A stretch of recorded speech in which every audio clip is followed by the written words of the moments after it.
Assalamualaikum warahmatullahi wabarakatuh. Perkenalkan kami dari kelompok 6 yang beranggotakan 4 orang. Yang pertama dengan saya sendiri, Sofia Fizatska, dan juga ketiga teman saya. Perkenalkan, nama aku Rizka Salsabila Putri. Saya Zulfa Pramestiani Eka Putri.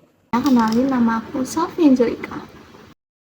Pada video ini kami akan membahas kasus 3, yaitu analisis multiple linear regression menggunakan SPSS. Nah, analisis ini bertujuan untuk mengetahui apakah ada keterkaitan antara pendidikan kewirausahaan dan juga jiwa kewirausahaan dapat meningkatkan minat mahasiswa dalam berwirausaha. Analisis ini ingin melihat apakah kedua faktor tersebut benar-benar mempengaruhi mahasiswa untuk menjadi seorang wirausaha. Sebelum melakukan analisis, saya akan menjelaskan terlebih dahulu mengenai kasus penelitian ini. Di sini, kasusnya adalah seorang peneliti ingin mengetahui faktor-faktor yang memengaruhi minat berwirausaha mahasiswa. Peneliti ini menduga bahwa pendidikan kewirausahaan dan jiwa kewirausahaan memiliki pengaruh terhadap minat berwirausaha mahasiswa. Nah, untuk membuktikan dugaan tersebut, peneliti ini menyebarkan kuesioner kepada 100 mahasiswa. Nah, jawaban dari 100 kuesioner itu kita simpan di sebelah kiri ini supaya lebih mudah melihatnya. Di sini ada 100 data yang berasal dari responden 100 mahasiswa. Nah, selanjutnya ada hipotesis penelitian. Hipotesis pertama, pendidikan kewirausahaan berpengaruh terhadap minat berwirausaha mahasiswa. Hipotesis keduanya, jiwa kewirausahaan berpengaruh terhadap minat berwirausaha mahasiswa. Hipotesis ketiganya, pendidikan kewirausahaan dan jiwa kewirausahaan secara simultan berpengaruh terhadap minat berwirausaha. Nah, di dalam penelitian ini ada 3 variabel. Variabel pertama ini pendidikan kewirausahaan yang kita bisa sebut sebagai X1, terus juga jiwa kewirausahaan yang bisa kita sebut X2, terus variabel ketiganya ini minat berwirausaha yang kita sebut dengan Y. Nah, data ini yang akan kita analisis menggunakan SPSS untuk menjawab hipotesis penelitian kita. Selanjutnya kita akan copy aja ini dari Excel, semua datanya di-copy. Habis itu kita ke SPSS, masukkan ke data view. Nah, ini tinggal di paste. Nah, ini udah begini jadinya. Terus kita lanjut ke variabel view-nya. Nah, di sini variabel satunya kita ubah aja menjadi X1.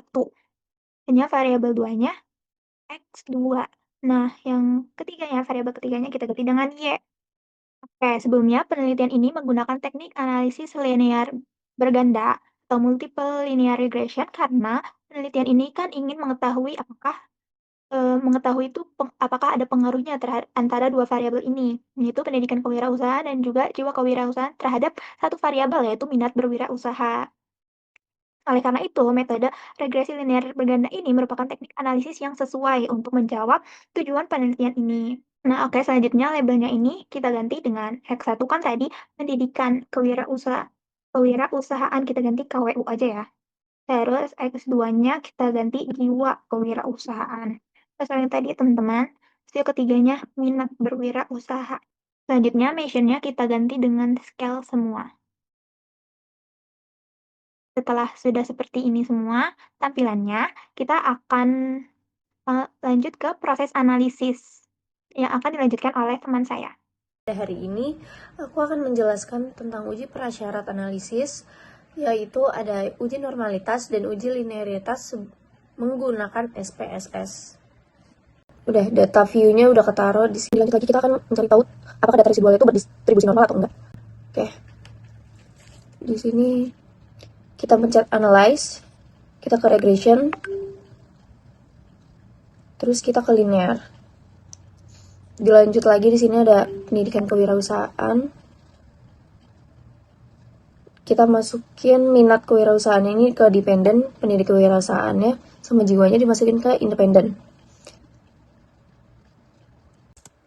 Lalu klik save, kita ke understand this tadi, terus kita pencet OK. Berdasarkan hasil uji normalitas itu, apabila nilai signifikan lebih besar dari 0,05 maka distribusinya itu normal, sehingga asumsi normalitas itu bisa terpenuhi. Di sini udah keluar ya teman-teman semuanya. Terus kita ke analyze lagi, kita ke non parametric test, Terus kita ke legacy dialog. Kita pencet yang one sample KS. Terus kita masukin yang resnya itu ke test variable list. Lalu kita klik OK. Nah, untuk hasil uji normalitas ini berdasarkan output one sample Kolmogorov-Smirnov test, diperoleh nilai asymmetric-nya tuh ada 2 tail sebesar 0,200, yang dimana nilai ini tuh signifikansinya tersebut lebih gede dari 0,05. Maka dapat disimpulkan bahwa data residual model regresi berdistribusi normal. Dengan demikian, asumsi normalitas telah terpenuhi sehingga data layak untuk dianalisis lebih lanjut menggunakan regresi linear berganda. Jadi kita pencet analyze lagi. Kita ke compare means. Lalu kita ke means.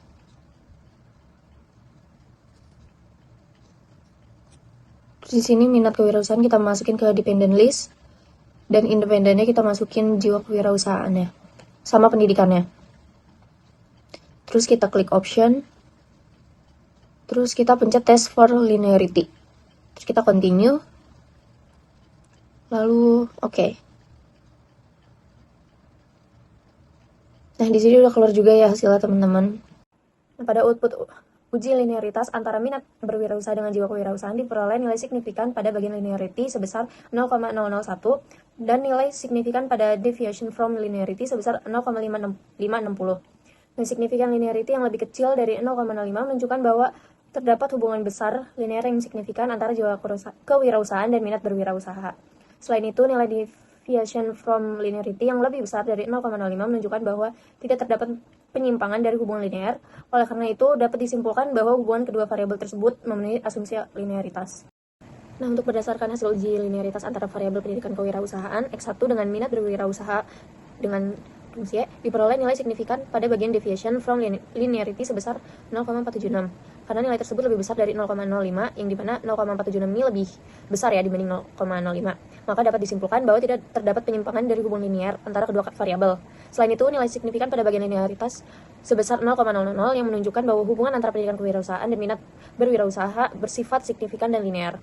Dengan demikian, hubungan antara variabel pendidikan kewirausahaan atau X1 dan minat berwirausaha Y dinyatakan bersifat linear. Hal ini menunjukkan bahwa asumsi linearitas dalam analisis regresi linear berganda telah terpenuhi, sehingga analisis regresi dapat dilanjutkan ke tahap pengujian berikutnya. Baik, di sini kita akan melakukan uji multikolinearitas, di mana langkah pertama yang harus kita lakukan adalah mengklik analyze, lalu kita klik regression, lalu kita klik linear. Nah, di sini kita harus make sure dulu bahwa dependent itu isinya harus variabel Y, dan blok 1 of 1 ini isinya harus variabel X1 dan X2. Lalu kita lihat nih metodenya enter, lalu kita klik statistik. Nah, di sini kita klik covariance dan matrix supaya jadi checklist, dan kita klik continue. Lalu kita klik OK. Di sini banyak sekali tabel, dan tabel yang harus kita lihat adalah tabel koefisien A ini. Di mana berdasarkan hasil uji multikolinearitas ini, yaitu variabelnya pendidikan kewirausahaan dan jiwa kewirausahaan, yang masing-masing memiliki nilai toleransinya sebesar 0,420 ini, di mana 0,420 itu kan lebih besar ya daripada 0,10, dan VIF-nya sebesar 2,379, di mana 2,379 ini kan lebih kecil ya daripada 10. Jadi hal ini nunjukin nih bahwa di sini tidak terdapat hubungan yang terlalu kuat nih antar variabelnya. Dengan demikian, model regresi ini nggak mengalami multikolinearitas sehingga memenuhi salah satu asumsi klasik dan dapat digunakan untuk analisis selanjutnya. Berikutnya, kita akan melakukan tahapan uji asumsi berupa uji heteroskedastisitas, yaitu uji Glaser. Pertama-tama, kita harus klik analyze dulu, lalu kita klik regression, lalu kita klik linear, lalu di sini kita pastiin lagi bahwasanya dependent itu harus variabel Y, dan blok 1 of 1 harus variabel X1 dan X2. Lalu kita klik save. Selanjutnya, kita klik unstandardized ini, kita klik OK, abaikan aja output yang ada, lalu kita kembali lagi ke data view-nya, lalu kita kembali klik transform, lalu kita klik compute variable. Di sini di tabel target variable kita tulis abs_res, dan di numeric expression-nya kita tulis abs buka kurung res_1. Oke, selanjutnya kita klik all, lalu kita cari yang tulisan abs. Nah, ini. Setelah itu kita klik OK. Nah, kita abaikan lagi output yang ada. Kita fokus nih, udah ada abs res di sini. klik lagi nih analyze, lalu regression, lalu linear, dan kita ubah nih minat Y ini jadi upstress. Upstressnya kita masukin ke sini. Oke, kita klik save. Lalu standard disk-nya kita matiin. Nah, sudah kita pencet oke. Nah, tabel yang kita perluin hanya tabel koefisien A ini. Jadi berdasarkan hasil uji heteroskodastisitas dan metode Glacier ini, diperoleh nilai signifikansinya nih untuk variabel pendidikan kewirausahaan atau variabel X1 sebesar 0,354 dan variabel jiwa kewirausahaan sebesar 0,68. Kedua nilai tersebut lebih besar dari taraf signifikansi yaitu 0,05. Sehingga nunjukin nih bahwa model regresi ini nggak mengalami gejala heteroskedastisitas. Dan demikian juga asumsi ini pada model regresi telah terpenuhi dan analisis regresi linear bergandanya dapat dilanjutkan. Untuk selanjutnya kita akan melakukan uji heteroskedastisitas menggunakan gambar scatter plot. Tahap pertama kita klik analyze, lalu kita klik regression, kita klik linear, muncul kotak dialog linear regression. Selanjutnya kita masukin nih variabel Y-nya ke dalam box dependent dan masukin variabel X1 dan X2 ke dalam independent. Bagian metodenya kita pastiin juga enter. Lalu kita klik plots. Kotak dialog linear regression plots ini kita masukin zpred ke dalam kotak X dan trace it ke dalam kotak Y. Lalu klik continue. Lalu klik OK. Nah, dari sekian banyak tabel yang harus kita perhatikan adalah chart scatter plot depend variabel yang minat ini. Berdasarkan hasil uji heteroskedastisitas pakai grafik scatter plot, terlihat nih bahwa titik-titik itu kan nyebar secara acak ya. Ada yang di atas, ada yang di bawah, pada angka 0, pada sumbu Y, serta tidak membentuk pola tertentu, jadi acak gitu titik-titiknya. Nah, oleh karena itu dapat disimpulkan nih bahwa tidak terjadi gejala heteroskedastisitas pada model regresi. Sehingga model regresinya ini memenuhi asumsi heteroskedastisitas dan layak digunakan untuk analisis regresi linear berganda. Seluruh uji prasyarat analisis sudah terpenuhi, maka analisis dapat dilanjutkan ke analisis regresi linear berganda. Analisis regresi linear berganda digunakan untuk mengetahui apakah variabel pendidikan kewirausahaan X1 dan jiwa kewirausahaan X2 memiliki pengaruh terhadap minat berwirausaha atau Y, baik secara parsial maupun secara simultan. Pengujian dilakukan menggunakan menu linear regression pada SPSS. Berikut merupakan langkah-langkahnya. Jadi yang pertama kita masuk ke SPSS-nya. Kita udah masukin semua data-datanya. Lalu kita pilih analyze, terus kita pilih regression, kita pilih linear. Dan di pendennya ini kita pilih yang minat Y, kita masukin ke sini. Lalu independennya kita pilih pendidikan KWU X1 dan jiwa KWU X2. Lalu pada statistik kita klik. Nah, dipastikan untuk estimate-nya itu dicentang dan model fit-nya juga dicentang. Kalau sudah, kita klik continue. Habis itu kita klik OK. Kalau langkah-langkah tersebut itu sudah dilakukan tadi, akan muncul nih beberapa output yaitu kayak model summary, ANOVA, dan koefisien.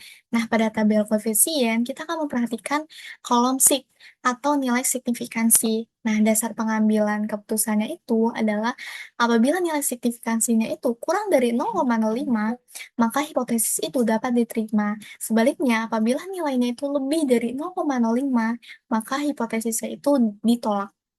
Nah, masuk ke hipotesis pertama, yaitu pendidikan kewirausahaan berpengaruh terhadap minat berwirausaha mahasiswa. Nah, berdasarkan hasil uji parsial pada tabel koefisien, diperoleh nilai signifikansi variabel pendidikan kewirausahaan itu sebesar 0,000. Karena nilai tersebut itu lebih kecil dari 0,05, maka hipotesis pertama itu dapat diterima. Nah, hal ini menunjukkan bahwa pendidikan kewirausahaan itu berpengaruh secara signifikan terhadap minat berwirausaha mahasiswa. Lalu selanjutnya pada hipotesis kedua, yaitu pada tabel koefisien juga diperoleh nilai signifikansinya variabel jiwa kewirausahaan itu sebesar 0,000. Nah, karena nilai tersebut juga lebih kecil dari 0,05, maka hipotesis kedua itu dapat diterima. Dengan demikian, jiwa kewirausahaan itu berpengaruh secara signifikan terhadap minat berwirausaha mahasiswa. Nah, setelah diketahui bahwa masing-masing variabel itu memiliki pengaruh secara individual melalui uji parsial, selanjutnya dilakukan uji hipotesis simultan atau uji F. Nah, uji simultan ini bertujuan untuk mengetahui apakah pendidikan kewirausahaan dan jiwa kewirausahaan itu secara bersama-sama berpengaruh terhadap minat berwirausaha mahasiswa. Nah, hasil pengujian itu dapat dilihat pada tabel ANOVA. Nah, pada tabel ANOVA, dasar pengambilan keputusan itu dilakukan dengan melihat nilai atau signifikansi. Apabila nilai signifikansinya itu kurang dari 0,05, maka hipotesis ketiga itu dapat diterima. Nah, berdasarkan tabel ANOVA, diperoleh nilai F hitung itu sebesar 67,261. Nah, dengan nilai signifikansinya 0,000, karena nilai signifikansinya itu tersebut lebih kecil dari 0,05, maka hipotesis ketiga itu dapat diterima. Nah, hal ini menunjukkan bahwa pendidikan kewirausahaan dan jiwa kewirausahaan secara bersama-sama atau secara simultan itu berpengaruh signifikansi terhadap minat berwirausaha mahasiswa. Lalu setelah mengetahui hasil pengujian hipotesis selanjutnya dilakukan interpretasi terhadap koefisien determinasi. Nah, koefisien determinasi ini bertujuan untuk mengetahui seberapa besar kemampuan variabel independen dan dengan menjelaskan variabel dependen. Nah, hasilnya itu dapat dilihat pada tabel model sumerik. Nah, pada tabel model sumerik, kita akan memperhatikan nilai R-square. Nah, karena nilai tersebut itu menunjukkan besarnya kontribusi variabel independen terhadap variabel dependen. Berdasarkan output model Sumeri, diperoleh nilai S-square-nya itu sebesar 0,581. Nah, hal ini menunjukkan bahwa variabel pendidikan kewirausahaan dan jiwa kewirausahaan mampu menjelaskan variabel berminat berwirausaha sebesar 58,1%. Nah, sementara itu, 41,9%-nya, sisanya itu dipengaruhi oleh faktor-faktor lain di luar variabel yang diteliti dalam penelitian ini. Nah, berdasarkan seluruh hasil analisis, dapat disimpulkan bahwa model regresi yang digunakan telah memenuhi seluruh uji prasyarat sehingga layak digunakan dalam penelitian. Nah, hasil uji parsial menunjukkan bahwa pendidikan kewirausahaan dan jiwa kewirausahaan masing-masing itu berpengaruh signifikan terhadap minat berwirausaha. Selain itu, hasil uji simultan juga menunjukkan bahwa kedua variabel tersebut itu secara bersama-sama berpengaruh signifikan terhadap minat berwirausaha. Berdasarkan nilai S-square sebesar 0,581, itu diketahui bahwa kedua variabel itu mampu menjelaskan minat berwirausaha itu sebesar 58,1%, sedangkan 41,9%-nya itu dipengaruhi oleh faktor lain di luar penelitian. Sekian dari kelompok kami. Kurang lebihnya mohon maaf. Wassalamualaikum warahmatullahi wabarakatuh. I just had to let you know you're